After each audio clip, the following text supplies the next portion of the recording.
So now let's talk about balancing the gunas. In Sutra 432, upon attainment of the cloud of virtue, the energetic building blocks of nature cease to transform and change, since their purpose has now been fulfilled. Okay, what is the cloud of virtue? We're here now in the end of the sutra, very close to the end. And this is now where we're really talking about like ultimate enlightenment here. This is where we're talking about getting connected to Purusha, universal consciousness. And Patanjali says that once we attain this cloud of virtue, which is really an advanced state of samadhi, then the energetic building blocks of nature cease to transform. They remain still. Tamas, Sattva, Rajas are no longer changing and calibrating. They just remain still. And since they're no longer changing, their purpose has now been fulfilled. The ultimate purpose of the building blocks is to balance. And once we get to that balance, where nothing is changing, then we attain this cloud of virtue, and then we attain this state of ultimate samadhi, and it's that allowing, that receiving. We don't need the gunas to be constantly changing anymore. We don't need our mind to be constantly changing. We don't need our senses to be constantly changing. It's this ultimate point of stillness that is profoundly, we could say peaceful, but there's not even a word that you could use to describe it because it's an experience that is beyond words. Now, the cloud of virtue, I like to think of it as if you were playing a video game. I think of Mario Kart, if you're familiar. And you're driving along, and every once in a while there are, things on the track or on the screen that you can pick up as like superpowers. I like to think of the cloud of virtue as something that you're just driving along, and all of a sudden you run through this superpower that then gives you that spontaneous flash of insights and those extraordinary sensory capacities. That's like the cloud of virtue. You weren't doing anything specific to get it, but you were preparing yourself to receive it. Sutra 433, the sequence of progression of change that the gunas undergo, mentioned in the last sutra, so that progression that gets them to balanced, where there's stillness, it refers to a sequential progression of moments in time in which the gunas are consistently transforming from one moment to the next. That really is just describing all of our experience of life. The gunas are consistently changing all the time, and each time the gunas change, we experience a new moment in time. And this sequential progression of all these moments build up and culminate in this ultimate samadhi. It is impossible to see this moment-by-moment transformation until you reach the end of the progression. So once you get that cloud of virtue, you can look back and see how you got there. But while you're in the midst of the sequential progression, you can't see the end results. And isn't that a perfect poetic explanation of the practice of yoga?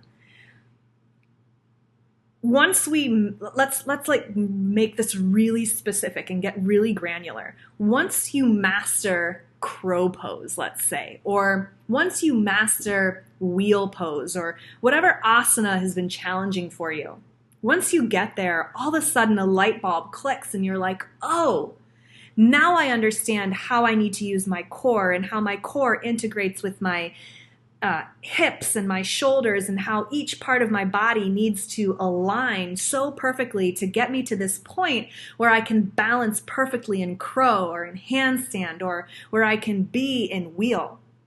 But until you get there, it's really hard for the mind to understand where the body needs to be or how you need to use the muscles in a certain way to get into that shape.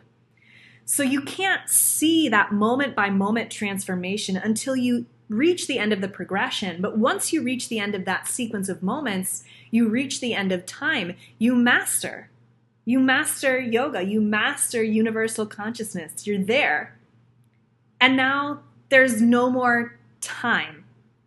time ceases to exist because there's stillness. There's no more sequential progression. And when there's sequential progression of the gunas, there's new moments in time because there's new thoughts, there's new actions, there's new objects, there's new potential, there are new ideas. When all of that stills, there are no new thoughts, there are no new actions, there are no new ideas. There is no new time because there are no new moments. There's just stillness. Now, you could easily say, well, then you're dead. And that's one way of looking at it. But the other way of looking at it is that everything exists in that stillness. So there's still a dynamism to it, and yet there's an experience of deep, profound stillness, such that you can then turn around and go out into the world and know that you've had that experience of stillness, but still function in a world that is constantly changing. Again, your lens will transform. So really, by introducing us to this concept of the gunas, what Patanjali is doing is introducing us to these principles of transformation. Transformation happens through sequential progression. These moment-by-moment changes. And by understanding how those changes are taking place on the most energetic, the most subtle level, we can gain an appreciation for the complexity and the gradualness that is required of anything that is going to transform. The principle of possibility and potential are so empowering. To know that there is infinite possibility, infinite potential, helps us get through that transformation process when we feel stuck in the middle, in that point where we're not at the end yet, so we can't see where we are in the sequential progression of time. And then there's these ideas of allowing and being, because even though the process of transformation requires work, it also equally requires that letting go, that allowing, that receiving, that being. And when we find that right amount of effort and doing and allowing and being, then we find balance, we find peace, we find stillness. And that's where we have to exist if we want to even have a chance of perhaps experiencing universal consciousness.